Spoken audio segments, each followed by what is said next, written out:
जोहार नमस्कार। झारखंड समेत देश दुनिया की तमाम बड़ी खबरों में से कुछ प्रमुख खबरों पर आइए नजर डालते हैं। जोहार दर्शकों, स्वागत है आपका आज के ताज़ा समाचार बुलेटिन में। हम आपके लिए लेकर आए हैं झारखंड और देश दुनिया की बड़ी एवं महत्वपूर्ण खबरें।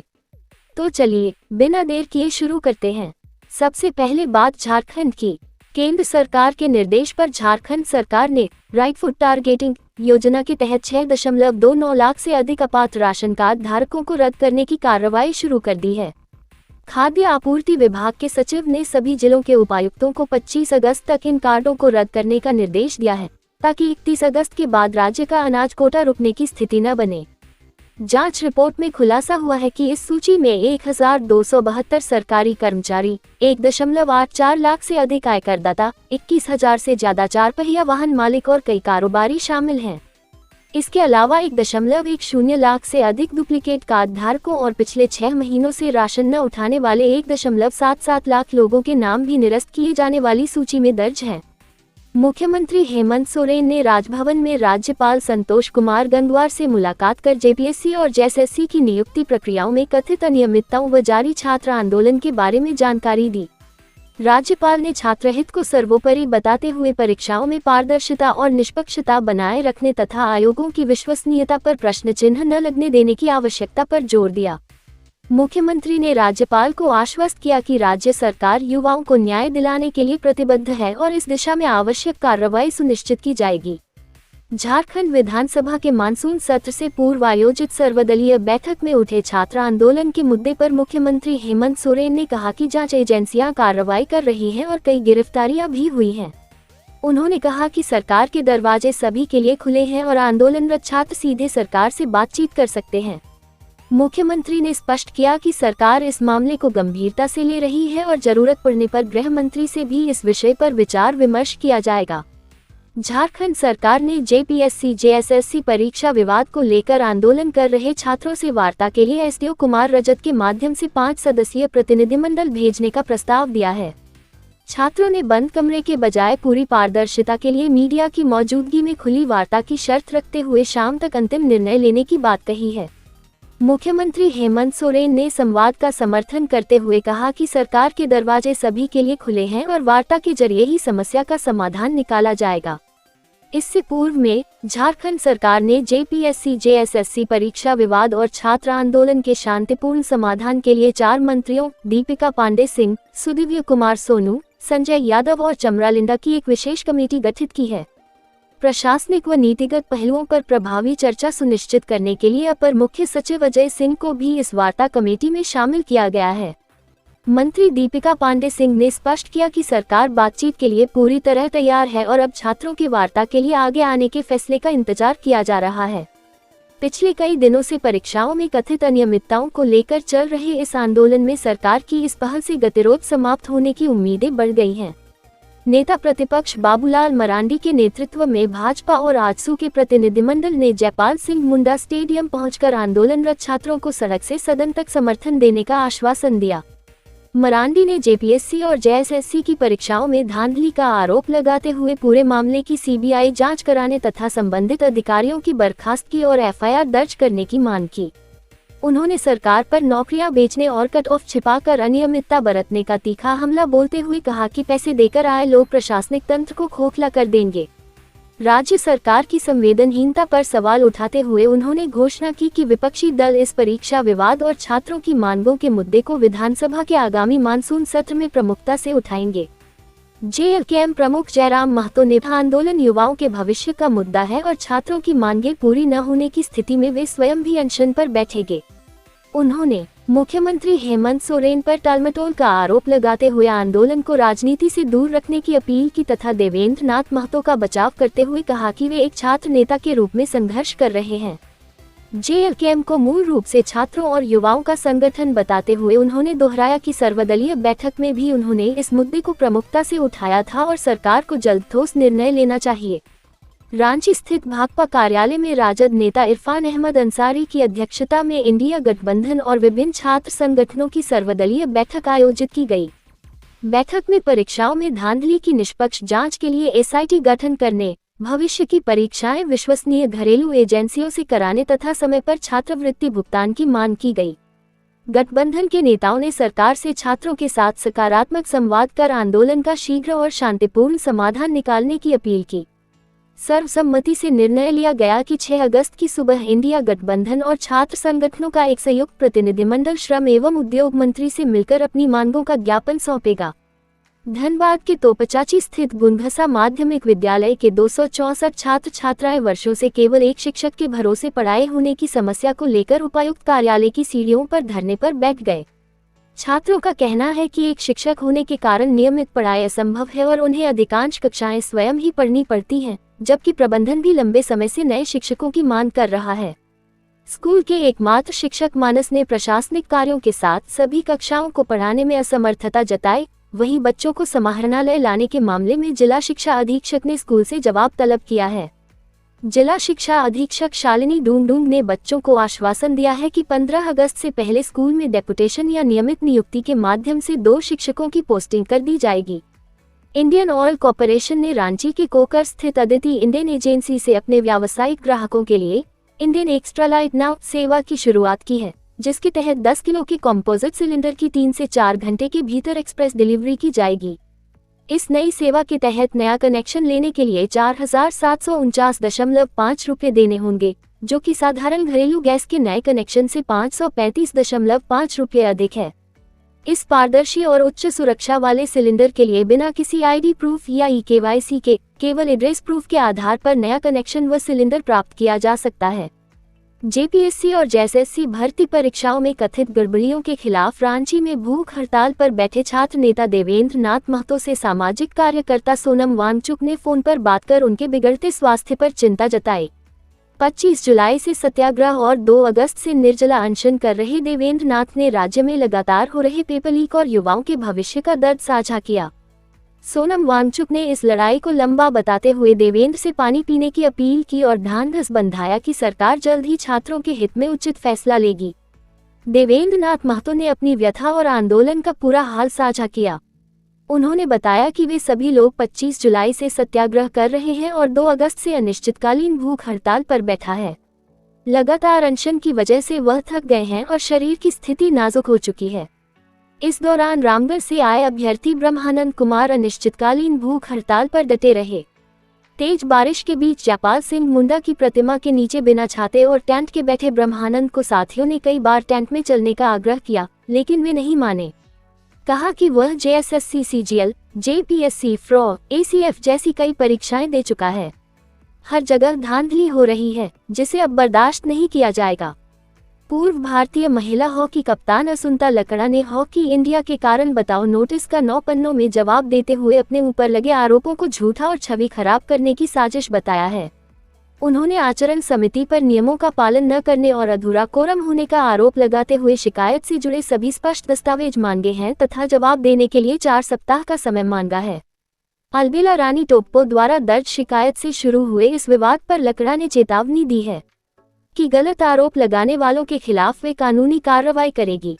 धनबाद की विशेष निगरानी अदालत ने झरिया के पूर्व BDO विभाष चंद्र ठाकुर द्वारा लंबे समय से गैरहाजिर रहने पर उनका बेल बॉन्ड रद्द करते हुए गिरफ्तारी वारंट जारी किया है।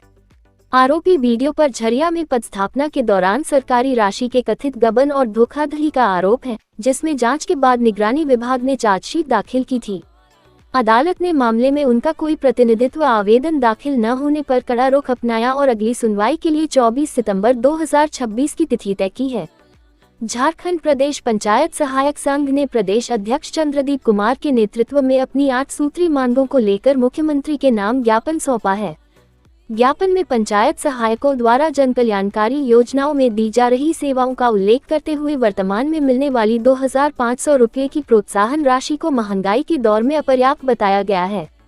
संघ की प्रमुख मांगों में सम्मानजनक मानदेय, पंचायत सचिव भर्ती में 70% आरक्षण, मृत सहायकों के आश्रितों को अनुकंपा नियुक्ति, बीमा लाभ और प्रतिवर्ष ग्राम सभा अनुमोदन की अनिवार्यता समाप्त करना शामिल है। प्रदेश अध्यक्ष ने कहा कि इन मांगों पर सरकार के सकारात्मक निर्णय से पंचायत सहायकों का मनोबल बढ़ेगा और वे ग्रामीण विकास में अधिक प्रभावी भूमिका निभा सकेंगे। धनबाद के चर्चित रिंग रोड घोटाला मामले में SC/ST विशेष अदालत ने जेल में बंद सभी 16 आरोपियों की नियमित जमानत याचिकाएं खारिज कर दी हैं।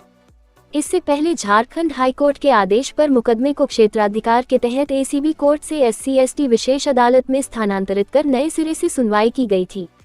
यह मामला 2016 में दर्ज विजिलेंस केस से जुड़ा है, जिसमें फर्जी दस्तावेजों के जरिए अनुसूचित जनजाति व अन्य रैयतों की मुआवजा राशि हड़पने और सरकारी धन के गबन का आरोप है। विजिलेंस पुलिस द्वारा जनवरी 2026 में गिरफ्तार किए गए ये सभी आरोपी पिछले लगभग 6 माह से न्यायिक हिरासत में जेल में बंद हैं। धनबाद के मैथन में झिलिया नदी पर बन रहे पुल का अस्थायी डायवर्सन भारी बारिश में बह जाने से वाहनों की आवाजाही ठप हो गई है, जिससे हजारों स्थानीय लोगों, श्रमिकों और स्कूली बच्चों को भारी परेशानी का सामना करना पड़ रहा है। जनप्रतिनिधियों और ग्रामीणों ने निर्माण एजेंसी विराज इंजीकोम व पथ निर्माण विभाग पर लापरवाही और निम्न गुणवत्ता का आरोप लगाते हुए जल्द रास्ता न बनने पर आंदोलन की चेतावनी दी है। पथ निर्माण विभाग के JE मनीष कुमार ने जल स्तर कम होते ही तुरंत नया डायवर्सन बनाकर आवागमन बहाल करने और पुल निर्माण में तेजी लाने का आश्वासन दिया है। गोड्डा जिले के सुंदर पहाड़ी क्षेत्र के जीतपुर गांव निवासी 8 वर्षीय लक्ष्मी कुमारी को ब्रेन मलेरिया से पीड़ित होने के कारण गंभीर हालत में सदर अस्पताल में भर्ती कराया गया है। पीड़िता को 2 दिनों से तेज बुखार के बाद बेहोशी की हालत में अस्पताल लाया गया, जहां चिकित्सकों की विशेष टीम उसकी निगरानी में जीवन रक्षक दवाओं से इलाज कर रही है। सुंदर पहाड़ी के सुदूरवर्ती पहाड़िया बहुल इलाकों में लगातार बढ़ते मामलों को देखते हुए ग्रामीणों ने जिला प्रशासन से प्रभावित क्षेत्रों में फॉगन, कीटनाशक छिड़काव और विशेष स्वास्थ्य जांच शिविर लगाने की मांग की है। दुमका के नोनीहाट और बारापलासी स्टेशनों के बीच तेज बारिश के कारण अदानी की एक मालगाड़ी का इंजन फेल हो जाने से इस रेलखंड पर करीब 2 घंटे तक रेल परिचालन ठप रहा। इस तकनीकी खराबी के कारण जमालपुर हावड़ा वंदे भारत एक्सप्रेस, गोड्डा रांची इंटरसिटी और कविगुरु एक्सप्रेस जैसी कई प्रमुख यात्री ट्रेनों को विभिन्न स्टेशनों पर रोकना पड़ा, जिससे यात्रियों को भारी असुविधा हुई। दुमका से अतिरिक्त इंजन मंगाकर मालगाड़ी को नोनीहाट स्टेशन तक पहुंचाए जाने के बाद ट्रैक खाली हुआ और रेल आवागमन सामान्य हो सका। JCECEB ने 4789 अभ्यर्थियों का अभियंत्रण प्रवेश प्रतियोगिता पार्श्विक प्रवेश 2026 परीक्षा परिणाम जारी कर दिया है, जिसमें राजकौशल बरनवाल ने राज्य में पहला स्थान प्राप्त किया है। इस परीक्षा के जरिए सफल अभ्यर्थियों को विभिन्न इंजीनियरिंग संस्थानों के द्वितीय वर्ष तृतीय सेमेस्टर में प्रवेश मिलेगा, जिसके लिए प्रथम चरण की काउंसलिंग और रजिस्ट्रेशन 6 से 8 अगस्त तक चलेगा। अभ्यर्थियों को 9 से 14 अगस्त तक प्रोविजनल सीट अलॉटमेंट लेटर जारी किए जाएंगे और 10 से 14 अगस्त के बीच संबंधित संस्थानों में दस्तावेज सत्यापन व नामांकन की प्रक्रिया पूरी की जाएगी। श्रावणी मेले 2026 के अवसर पर श्रद्धालुओं के लिए देवघर, त्रिकुट पर्वत और बासुकीनाथ धाम के लिए विशेष हेलीकॉप्टर दर्शन सेवा शुरू की गई है। देवघर और बासुकीनाथ के 7 से 10 मिनट के आकाशीय दर्शन का किराया 2850 रुपये, त्रिकुट पर्वत सैर का 3750 रुपये तथा देवघर से बासुकीनाथ की 15 मिनट की सीधी उड़ान का किराया 4500 रुपये प्रति व्यक्ति तय किया गया है। नागर विमानन विभाग द्वारा रियायती दरों पर दी जा रही इस सुविधा के लिए श्रद्धालु आधिकारिक वेबसाइट www.jharkhandaviation.in पर ऑनलाइन टिकट बुकिंग कर सकते हैं।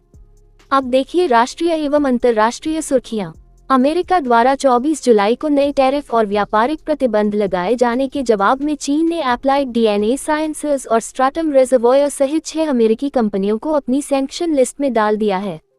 इसके अतिरिक्त चीन ने अमेरिका को ड्रोन, उनके प्रमुख पुर्जों और संबंधित तकनीक की बिक्री पर सख्त नियंत्रण लागू कर दिया है तथा कुछ अमेरिकी टेस्टिंग कंपनियों को ब्लैकलिस्ट कर दिया है।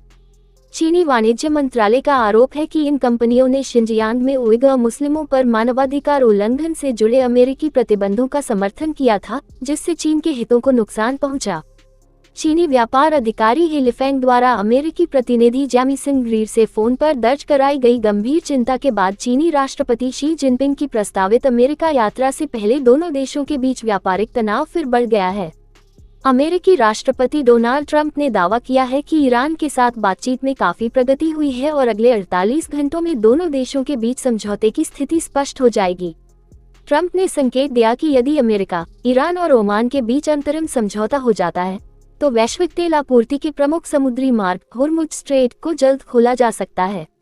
हालांकि ट्रंप ने स्पष्ट चेतावनी भी दी है कि ईरान के समझौते से पीछे हटने पर उसे कड़े परिणाम भुगतने होंगे और अमेरिका उसे किसी भी सूरत में परमाणु हथियार हासिल नहीं करने देगा।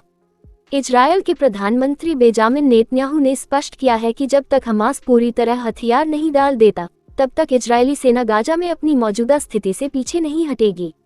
नेतन्याहू के इस रुख ने बोर्ड ऑफ पीस और अमेरिकी राष्ट्रपति डोनाल्ड ट्रंप की 20 सूत्रीय गाजा शांति योजना के तहत सेना को येलो लाइन तक वापस बुलाने के प्रस्तावों पर सवाल खड़े कर दिए हैं। इजरायल द्वारा अमेरिकी शांति मसौदे को अस्वीकार कर अपनी टिप्पणियां वापस भेजे जाने के बावजूद अमेरिका का तर्क है कि इजरायल से केवल पूर्व में स्वीकृत योजना का पालन करने को कहा जा रहा है।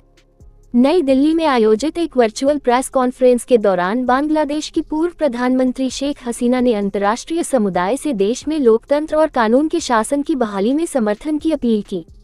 उन्होंने 2024 के आरक्षण आंदोलन को सत्ता परिवर्तन की सुनियोजित साजिश बताते हुए अंतरिम सरकार के प्रमुख मोहम्मद यूनुस पर अवामी लीग के कार्यकर्ताओं के उत्पीड़न और स्वतंत्रता संग्राम की विरासत को मिटाने के आरोप लगाए।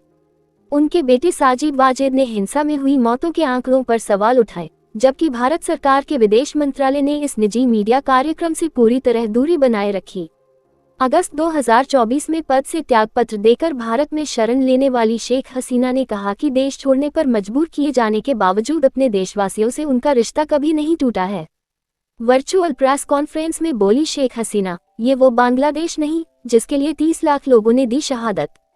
दिल्ली से वर्चुअल माध्यम से मीडिया को संबोधित करते हुए बांग्लादेश की पूर्व प्रधानमंत्री शेख हसीना अपने पिता बंगबंधु शेख मुजीबुर रहमान और 1975 में मारे गए परिवारजनों को याद कर भावुक हो गईं।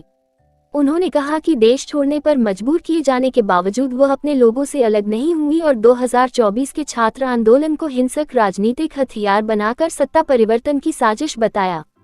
अगस्त 2024 में भारी विरोध प्रदर्शनों के बाद पद से इस्तीफा देकर भारत में शरण लेने के बाद ये लगभग 2 वर्षों में उनका पहला सार्वजनिक संबोधन था।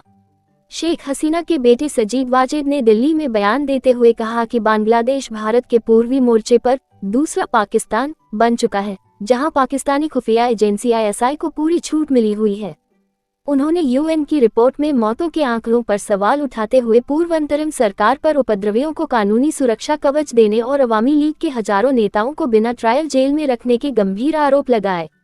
बांग्लादेश के बदले हालातों को भारत की सुरक्षा के लिए चिंताजनक बताते हुए वाजेद ने आगाह किया, जबकि भारतीय विदेश मंत्रालय ने इस निजी आयोजन और बयानों से पूरी तरह दूरी बनाए रखी। भारत और श्रीलंका ने आपसी संबंधों को मजबूत करते हुए चक्रवात दितवाह से प्रभावित क्षेत्रों के पुनर्निर्माण और बुनियादी ढांचे के विकास के लिए 350 मिलियन अमेरिकी डॉलर की भारतीय रुपये आधारित लाइन ऑफ क्रेडिट समझौते पर हस्ताक्षर किए। विदेश सचिव विक्रम मिस्री और श्रीलंका के राष्ट्रपति अनुरा कुमारा दिसानायके के बीच कोलंबो में हुई बैठक में यह वित्तीय सहायता प्रदान की गई, जो भारत द्वारा घोषित 450 मिलियन डॉलर के पुनर्निर्माण पैकेज का हिस्सा है। बैठक के दौरान दोनों देशों ने श्रीलंका में भारत के सहयोग से चल रही विभिन्न विकास परियोजनाओं की समीक्षा की और भविष्य की रणनीतिक साझेदारी पर चर्चा की। पाकिस्तान के गृह मंत्री मोहसिन नकवी ने देश की प्रशासनिक व न्यायिक व्यवस्था के ध्वस्त होने का दावा करते हुए 21 वर्षों से चले आ रहे इतिहास के सबसे बड़े भ्रष्टाचार घोटाले का पर्दाफाश किया है। उन्होंने इस व्यापक घोटाले में न्यायाधीशों, नौकरशाहों, राजनेताओं और बैंकरों की संलिप्तता बताते हुए सभी दोषियों के खिलाफ सख्त कार्रवाई का आश्वासन दिया है। गृह मंत्री के इस बयान के बाद पाकिस्तान में राजनीतिक तख्तापलट की अटकलें तेज हो गई हैं, जो देश में 1958, 1977 और 1999 के सैन्य तख्तापलट के इतिहास को पुनः रेखांकित करती हैं। यमन के तट के पास प्रोजेक्टाइल की चपेट में आने से भारतीय झंडे वाला मालवाहक जहाज MSV फाज़-ए-नूर डूब गया। जहाज पर सवार सभी 13 भारतीय नाविकों को यमन कोस्ट गार्ड ने सुरक्षित बचाकर मोखा बंदरगाह पहुंचाया, जिसके बाद भारत के विदेश मंत्रालय और केंद्रीय मंत्री सर्बानंद सोनोवाल ने इस अकारण हमले की कड़ी निंदा की। सर्बानंद सोनोवाल ने महानिदेशक समुद्री प्रशासन को सभी संबंधित एजेंसियों से समन्वय बनाकर बचाए गए नाविकों की सुरक्षा और हर संभव सहायता सुनिश्चित करने के निर्देश दिए हैं। यूरोपीय संघ EU द्वारा रूसी तरलीकृत प्राकृतिक गैस LNG पर 2027 से पूर्ण प्रतिबंध लगाने की तैयारी के जवाब में रूस अपनी शैडो फ्लीट गुप्त जहाजों के बेड़े का तेजी से विस्तार कर रहा है। अंतर्राष्ट्रीय नियमों से बचने के लिए रूस ने शेल कंपनियों और झंडे बदलकर काम करने वाले 25 LNG टैंकरों का नेटवर्क तैयार किया है, जिनका उपयोग जहाजों के सिग्नल बंद कर समुद्र में माल की अदला बदली के लिए किया जा रहा है। यूरोप द्वारा यूक्रेन युद्ध के बीच रूस की ऊर्जा आय घटाने के प्रयासों के बावजूद रूस इस नए बेड़े के जरिए 2027 के बाद भी दुनिया भर में अपना गैस निर्यात जारी रखने की रणनीति बना रहा है। 10 जनपद पर आयोजित प्रेस कॉन्फ्रेंस में विपक्ष के नेता राहुल गांधी ने प्रधानमंत्री नरेंद्र मोदी और गृह मंत्री अमित शाह पर मीडिया तथा संसद से भागने और छात्र आंदोलन को डरा धमकाकर दबाने के आरोप लगाए। संवाददाता सम्मेलन में शामिल पीड़ित प्रदर्शनकारियों ने 20 जुलाई को हुई पुलिस लाठीचार्ज, बर्बरता, पुरुष पुलिसकर्मियों द्वारा महिला छात्रों से अभद्रता और सोशल मीडिया ट्रोलिंग की आपबीती साझा की। मुंबई की प्रदर्शनकारी रिया हीर और अन्य छात्रों ने छात्रों के खिलाफ हो रहे अन्याय पर सवाल उठाते हुए पुलिस कार्रवाई पर गृह मंत्री से जवाब तथा आम नागरिकों के लिए न्याय की मांग की। भारत सरकार ने payment and settlement systems act में संशोधन का प्रस्ताव रखा है, जिससे भविष्य में 2000 रुपये से अधिक के व्यावसायिक यूपीआई भुगतानों पर 0.25% से 0.4% तक मर्चेंट डिस्काउंट रेट (MDR) लगाने की अनुमति मिल सकती है। यह MDR शुल्क केवल 1.5 करोड़ रुपए से अधिक के सालाना टर्नओवर वाले बड़े व्यापारियों पर लागू होने की उम्मीद है, जबकि आम व्यक्तियों P2P के बीच लेनदेन और छोटे कारोबारियों को इसके दायरे से बाहर रखा जाएगा। प्रस्तावित संशोधन से MDR पर लगे प्रतिबंध हट सकते हैं। हालांकि रोजाना की छोटी खरीदारी जैसे दूध, सब्जी, किराना और ऑटो टैक्सी भुगतानों पर आम ग्राहकों के लिए इसका कोई खास असर नहीं पड़ेगा। ये थी आज की बड़ी खबरें। अगर आप ऐसे ही अपडेट्स पाना चाहते हैं तो हमारे YouTube चैनल को सब्सक्राइब करें, Facebook पेज को लाइक करें और इस वीडियो को लाइक एवं शेयर जरूर करें। फिर मिलेंगे अगले बुलेटिन में। तब तक के लिए जोहार और नमस्ते। कैसी लगी आपको हमारी ये खबर, ये हमें कमेंट बॉक्स में लिखकर ज़रूर से बताएं और ऐसे ही नवीनतम ताज़ा अपडेट्स, खास खबरों से रूबरू बने रहने के लिए बने रहें हमारे संग। कैमरा के पीछे से मेरा सहयोग कर रहे अजय महतो, आनंद चौहान के साथ मैं यजत पिंटू रांची।